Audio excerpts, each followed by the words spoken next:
first video, we're going to be covering some basic laws that are associated with our understanding of the atom and what they're made of. Let's get started. In chapter 2, we're going to be focusing on atoms and elements. If you remember, we learned these terms back in chapter 1 when we were talking about some basic definitions of matter. But now in this chapter, we're really going to be diving in deep to understand what atoms are and what they're made of. So, as we know, atoms are considered to be the basic building block of matter, and they can be defined as the smallest identifiable unit of an element. Today, you're going to learn all about what they're made of, how they differ from one another, and how they're structured, and also about different elemental characteristics. So there are several laws that we're going to need to consider as we think about what an atom is and what it's made of, and they're outlined for you here. As we begin to think about atoms and what they're made of, there are several laws that we need to consider. Dalton's atomic theory proposed that matter is composed of small, indestructible particles known as atoms. Now, there are 3 different laws that led to the development and acceptance of this atomic theory. These laws include the law of conservation of mass, the law of definite proportions, and the law of multiple proportions. We're going to spend a little time on each of these.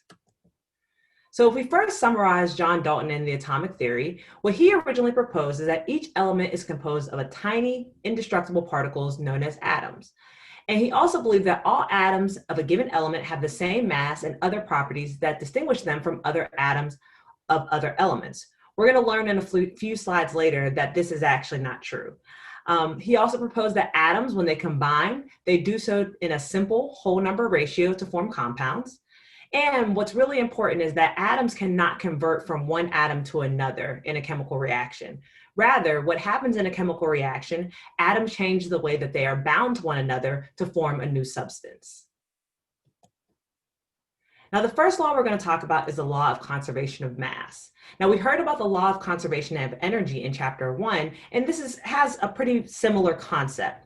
In the law of conservation of mass, what it's saying here is that nothing can be created nor destroyed in a chemical process. And so the amount of product or the mass of product that I end up obtaining at the end of a reaction should equal that of what is in the reactants. And so if you look at this example here, which is actually, as you can see, is not a balanced equation. So let's go ahead and first balance that. So we would need a 2 here and a 2 here. If you look at the mass amounts of each of the reactants and add them up, they do equal the mass of the product that's being formed. And so again, law of conservation of mass, matter is neither created nor destroyed. And so the amount of product that I end with at the end of a reaction should equal that of the reactants. Now, the next law that we're going to focus on is the law of definite proportions. Now, what this law says is that all samples of given compounds, regardless of their source or how they're prepared, have the same proportions of their constituent elements.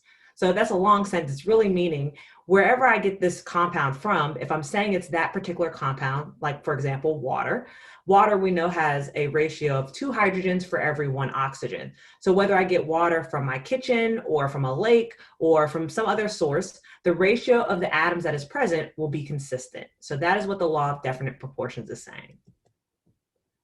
And so if we look at this example here, where we have different amounts of sodium chloride provided to us, where we have a 100-gram sample, a 200-gram sample, and a 58.44-gram sample, each of them contain their respective amounts of sodium to chlorine. So you can see here, we have different amounts of sodium and chlorine in the 100-gram sample, also in the 200-gram sample, and as well as in the 58.4. However, when we look at the ratio of those 2 masses in each of the different compounds or each of the different samples, you can see that the ratio remains consistent.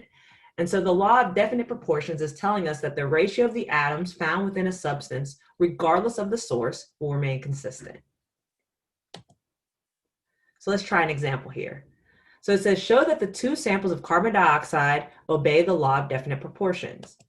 So some information we know is that the first sample has 25.6 grams of oxygen and 9.6 grams of carbon. And then the second sample has 21.6 grams of oxygen and 8.10 grams of carbon.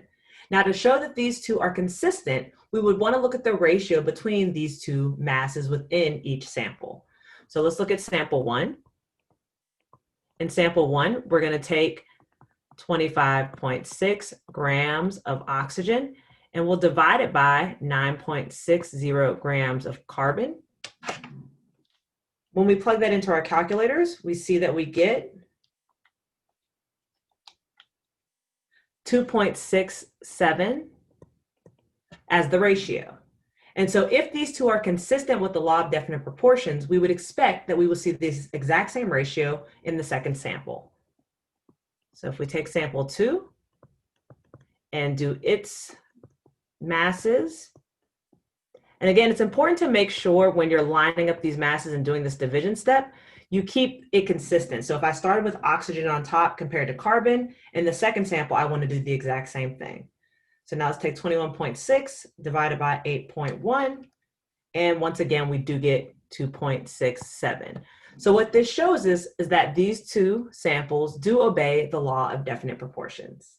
The final law that we're going to talk about is the law of multiple proportions. Now, what this law says is that when two elements, let's call them A and B, form to make two different compounds, the masses of element B that combine with 1 gram of element A can be expressed as a ratio of whole numbers. Okay, again, sounds really complicated, but basically it's saying if I have two elements that form two different compounds, the ratio that we're going to see when we compare the second compound to the first will end up still remaining as a whole number ratio. All right, so we see this law exhibited a lot with oxides of carbon. So carbon can combine with oxygen to form two different compounds. It can form both carbon monoxide and carbon dioxide. And so if we break those words down, carbon monoxide would tell us that there is 1 carbon for every 1 oxygen. Carbon dioxide, there would be 2 oxygens for every 1 carbon, the dioxide portion. Carbon monoxide contains 1.33 grams of oxygen for every 1 gram of carbon, whereas carbon dioxide contains 2.67 grams of oxygen for every 1 gram of carbon. Because there are twice as many oxygen atoms per carbon atom in carbon dioxide compared to that of carbon monoxide, the oxygen mass ratio should be 2.0. Now, if we take and do a comparison, if we take the 2.67 grams from carbon dioxide divided by 1.33 grams from that of carbon monoxide, when we plug that in, we end up getting that ratio of 2. So again, this is showing that these two different compounds formed with the two of the same elements, that ratio that exists between the elements is a whole number ratio. Again, when we're forming compounds, we can't have half an atom joining another atom. They always do so in a whole number fashion. For example, let's show that 2 oxides of nitrogen are consistent with the law of multiple proportions. So our first sample says that nitrogen dioxide, which is 2.28 grams of oxygen for every 1 gram of nitrogen, and dinitrogen monoxide has 0.57 grams of oxygen per 1 gram of nitrogen. Now, if we look at the ratio between our oxygens, we again are expecting this whole number to come out of this ratio. So if we take 2.28 grams of oxygen divided by 0.570 grams of oxygen, what we end up getting when we plug it in is a ratio of 4. Again, that whole number checks out and lets us know that we are indeed obeying the law of multiple proportions. I hope this video helped. Be sure to check in on more videos related to Chapter 2 information. Make sure you also subscribe, like, and comment below for additional videos that you may want to see. See you guys later. Bye-bye.